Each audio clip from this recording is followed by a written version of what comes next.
Welcome, Pitt Panther Talk here on Pittsburgh Sports Live. I'm Mike Vukovcan, back for a week. Little trial run. I decided that instead of getting into a bunch of different topics in town, since some of the other guys on the channel are doing that as well, I'm going to stay in my lane that I'm a little bit more comfortable with and that I think I have some better knowledge in, and that's Pitt Panther talk, college talk, and recruiting talk, and we're going to do that today. First thing is, hey, I'm gonna eat the crow here. Last week I said Pitt was going to beat Penn State, and I was miserably wrong, 45 points wrong. Shocked at what happened. First half, I think until the muffed punt at the end of the first half, I don't think it would be a stretch to say that I think Pitt played as well or were playing better than Penn State.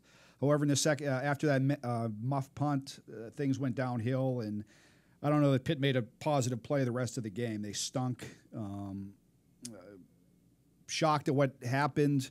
A little surprised at Pat Narduzzi's comments. We're going to get into that in a little bit with Pittsburgh Post-Gazette Pitt beat writer Craig Meyer, who's here in studio. We're going to dive into all those topics and look ahead this week. But they need to win this week, and here's some things. We're going to have a little graphic here on some things that I think need to change for the Panthers, starting this week with conference play talk or conference play action in the Coastal with Georgia Tech. First thing is, I don't know. It's hard to get any information from there, so you don't know if a guy's injured or what the situation is. But I'm very surprised through two games that Darrin Hall has only 11 carries. He came into the season. He's one of Pitt's captains. He was their leading rusher last year.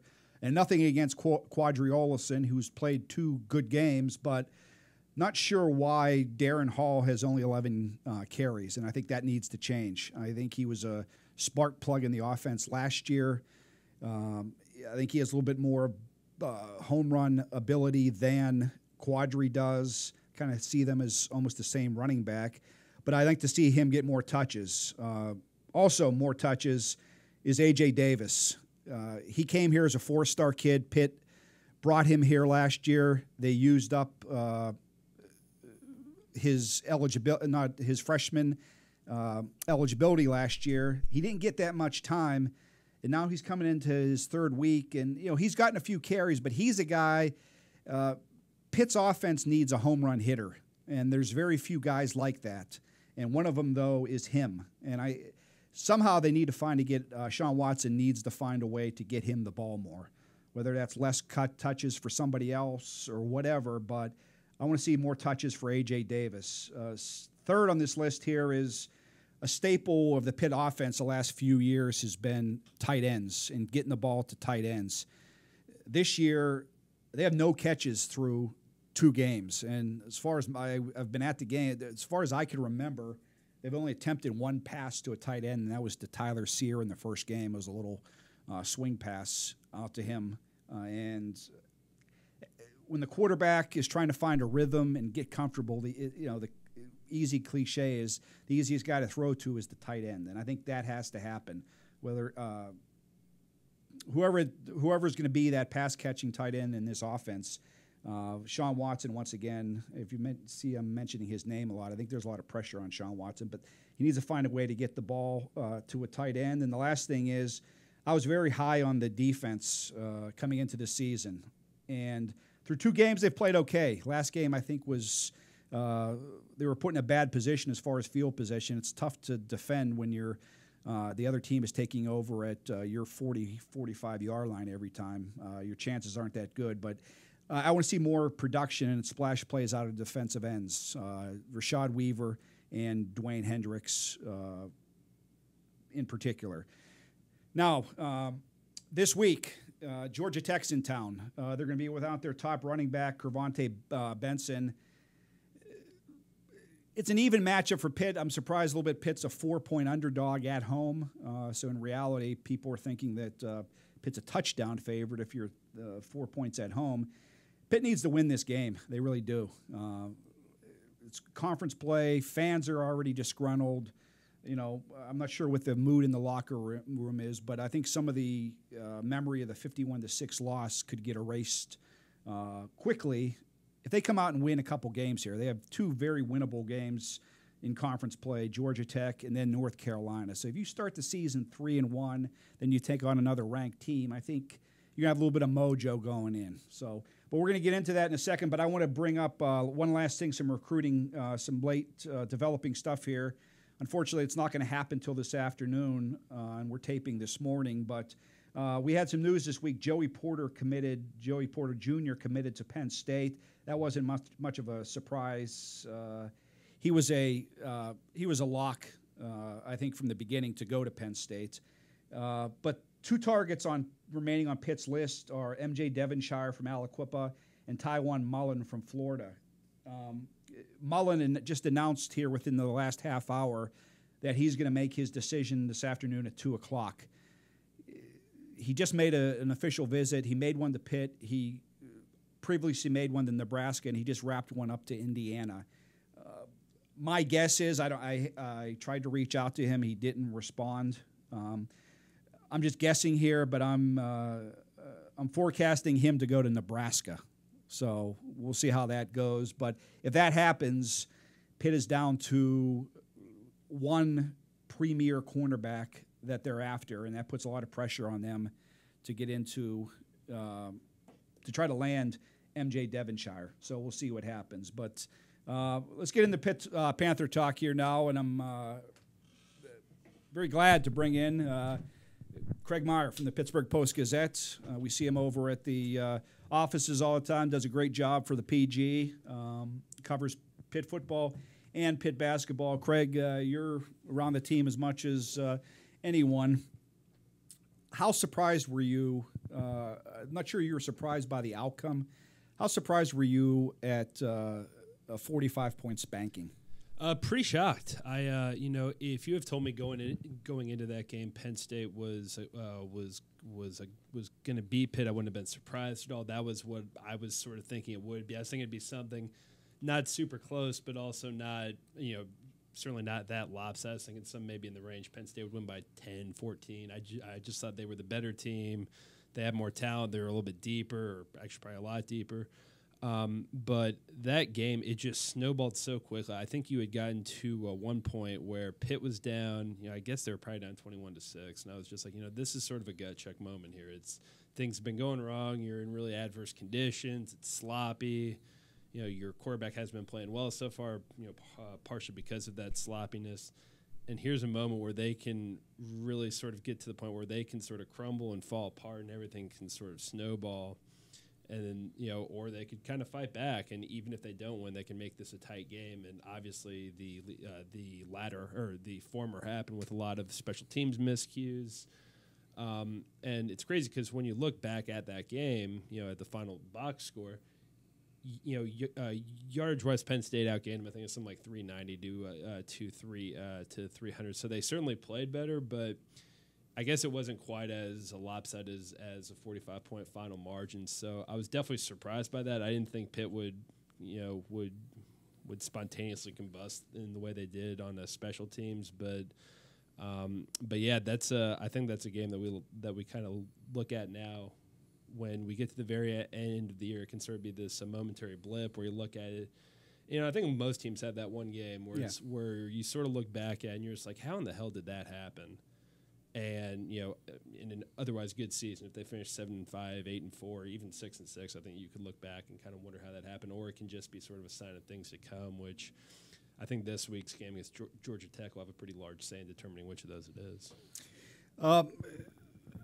Maybe aside from the 45-point outcome, the thing that I was I was a little bit surprised with were some of the post-game comments from Pat Narduzzi saying that, we weren't prepared, they weren't prepared, whatever. I'm not sure how you can say that in year 4 on a team at the beginning of the season that he was bragging about he made it a point to talk about the senior leadership. It's the best he's had since he's been here. You're playing Penn State in front of a sellout stadium. I'm not sure where that comment came from. That That's not a good look for him. Oh no! I mean, and the funny thing with it too is it runs counter so much to everything he had been saying that week. He was talking about how focused his team was, how ready they were for that game, how prepared they were, and then we obviously saw what happens when they came out and lost by 45. And it just seems so strange. And you had talked about that preseason buildup where there was talk of an ACC championship game appearance, which is obviously still in the cards. I think if there's one good thing, in the aftermath of that Penn State game, it's that their first game is against an ACC team. Yep. So it sort of brings those goals back into focus and kind of lets them know and reassess and be like, okay, what we wanted to do is still possible. Let's try to put that behind us in the best way we can. But yeah, I mean, it was, as a media member, I'm glad that he was candid and admitted that he didn't feel, like his team was prepared, because for more of an untrained eye like me, who's not a football coach, who doesn't understand some of the doesn't understand some of the minutia that a head coach like him does. It was, I guess it was pretty I think refreshing is probably the wrong word. It was good to see him hold himself accountable in that way, even if he doesn't necessarily look good doing it, where he sort of owns up to it. But after a game like that, I don't think you have much of a choice but to be humbled in that sort of way. And, I guess I give him credit for that. One of the big, disappointing things was the play of Kenny Pickett. Not that his play was, actually it was a little bit underwhelming. Do you attribute that more to the guy? One of the things I worried about coming into the season was the amount of hype, attention, that even the coaches, that's just strange for a guy that's only made one career start, that how they were talking him up throughout so much throughout camp.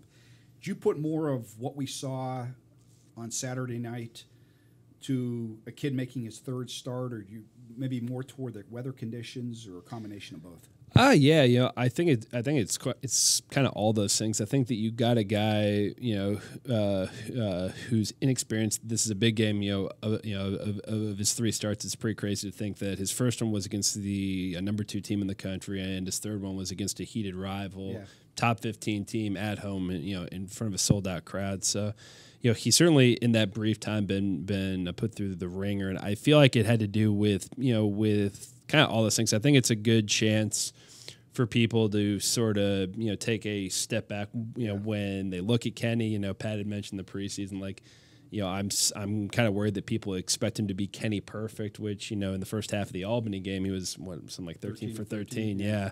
So so I think it's a good chance for Pitt fans and for people who follow this team to sort of alter their expectations for him. But that game doesn't change my, I guess, overall and long-term expectations for him. I still think there's just something with him. I don't buy into the intangibles all the time with guys. I prefer to look at stats and see what guys do in that sort of an objective way. But the way that guy is able to command a huddle, the way that he carries himself, that guy screams starting quarterback, face of a program type guy. And I think when you're in a spot like he was on Saturday with a slick ball, with a muddy, just, really messy turf, and with his offensive line getting, I wouldn't say manhandled, but certainly getting bested in the way it did, where when he drops back, there were only a handful of times where it seemed like he had more than 3 seconds to really get into the pocket and check his reads and throw. I don't get hung up on that quite as much. I think he's much more like the guy that he was last year against Miami, and I think that we're going to see that a little bit more down the road here as they get into ACC play. I don't think he's going to put up huge numbers. I don't think he's going to be throwing for 300. I just don't think that's the kind of guy he is right now.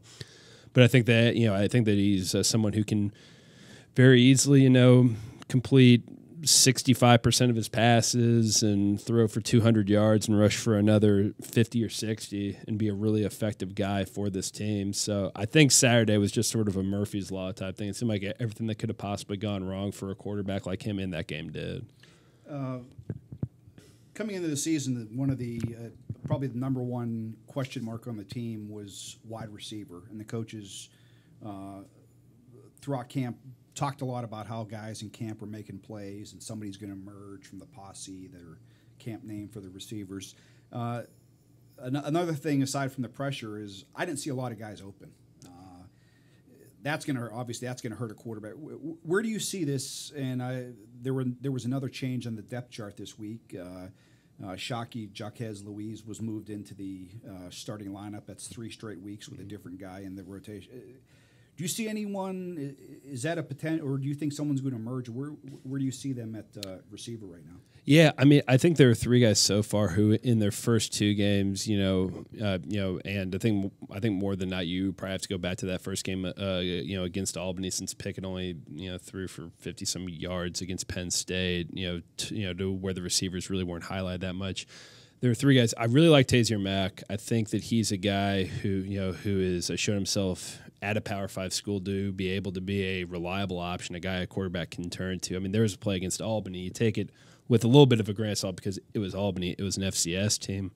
But there was one play where Pickett threw the ball up near the sideline. It was about a 15, 20-yard completion, and Mac just went up and got it. And you need a guy like that, especially with a younger quarterback like Pickett, a guy who he knows, almost like a safety valve. We're talking about tight ends earlier, where you need a guy that you can reliably get it to him, and where he can maybe fight through a guy being on him, or or even if he's not open, he's a guy that can come down with a pass. So he's someone I really like with that experience and the raw ability. Ra Lopes, I think he's just a guy who's consistent, who's a reliable option, somebody who you can turn to, obviously more of a slot guy who you can turn to for like a 10-yard cross or something like that. He was obviously he's probably their best receiver last year. It's probably him or Jester Weah. And then Shockey, I think, is a guy who just changes things so much. Obviously, he's only 2 games. He's obviously only 2 games into his career, but he's a guy who, just with his speed and raw athleticism and what he's shown so far, if you can show out in that way, he was one of the guys who made one of the few big plays against Penn State where he got some like a 20-yard run. Yeah, jet sweep. Yeah, so he's somebody else who I think between those 3 guys, you actually have a decent core of receivers that obviously didn't show itself against Penn State, but with those 3, I think those are guys. Yeah, those. I was worried about that, for Pitt's sake. I was worried about that position going into this year, but now I'm, even after that Penn State debacle, I'm not quite as worried about that group. I think at the very least you have 3 guys who you can turn to, and that's even not including Maurice French, who's seems to sort of have that Quadri Henderson role occupied this year, where he's just kind of a Swiss Army knife for that team. One more question on offense, and then I'm going to get into fans getting on Pat Narduzzi already. What do you make of am I making too much into it, and it's only 2 games, or making too much out of it, and it's only 2 games, but you surprised a little bit of Darrin Hall not getting much. As you know, we're not really going to find out about an injury over there. Do you think he could be banged out, or how do you explain only 11 carries in 2 games for him so far? I honestly think it probably has more to do with Quadri Olson. He's just looked phenomenal so far. He's a guy. I think him and Quentin Wargents are really the only 2 guys you can turn to after that Penn State game and say, okay, those 2 guys showed up. Like, they played well. Where Olson was able to run for about 120, even on a day where the offensive line was getting handled up front. He looks a lot more now like he did his freshman year. Yeah. When he beat out Lamar Jackson for ACC Rookie of the Year, he looks a lot more like that guy. The past 2 years, for one reason or another, he just looked a little bit slower, didn't look quite as sure, didn't look quite as dynamic.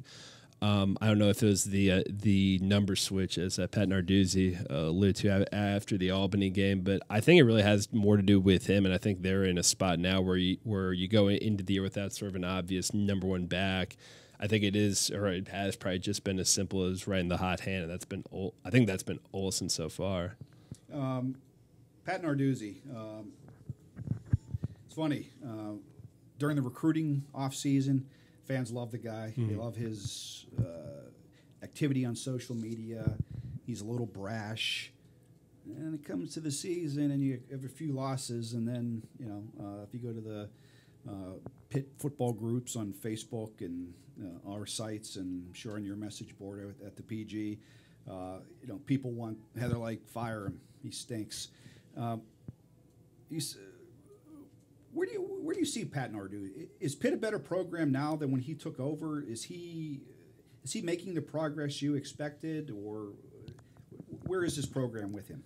I think record-wise it is. I think morale-wise it is. I've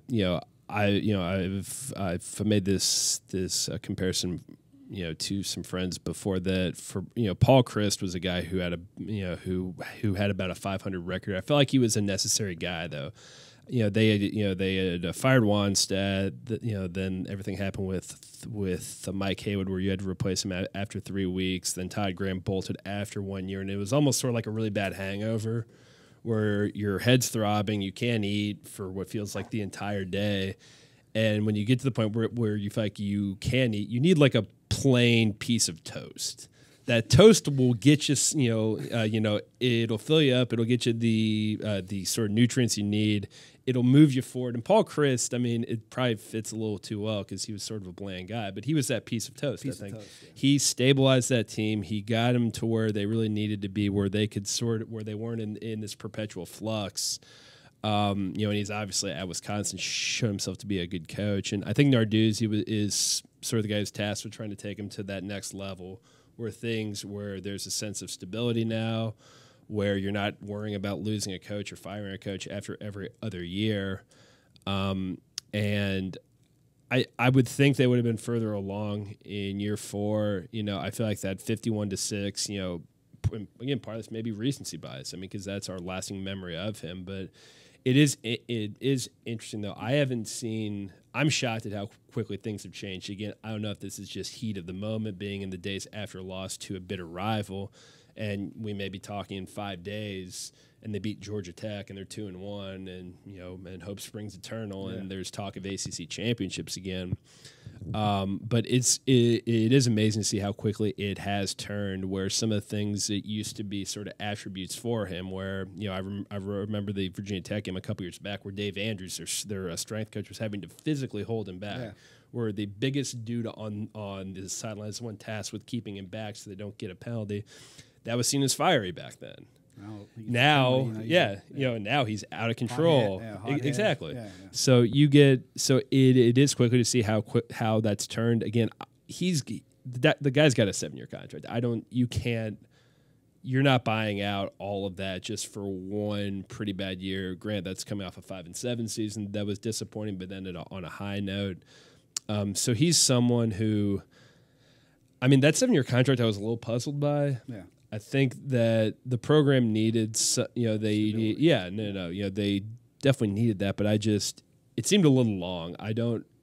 It seemed like a curious move at that time. Obviously now 2 games into this season, you don't want to overreact too much, but it is, if he gets to the point where he continues to struggle, and this team is going, they go 5-7 this year and go into next year, maybe not feeling quite as well. It does seem like a little bit of an albatross for them, where they're just kind of stuck with this. Yeah. But I don't think things, as bad as people feel right now, I don't think it's going to continue that way. I think this year they'll rebound, have a decent season, and then next year be primed for something bigger. But yeah, right now it's pretty. It's understandably ugly as far as fan sentiment goes. Last thing here for you, Craig, is the Georgia Tech game. 12-20, Pitt's 4-point underdogs. After a sellout crowd, fans are upset. Who knows what the atmosphere there this Saturday is going to be? You're liable. Who knows what the crowd's going to be, or the player? I assume the players are going to be into it. But how do you see Georgia Tech's a team that, unlike North Carolina, they've had some success I think they've split games, or it's a fairly close record. How do you see this game this Saturday?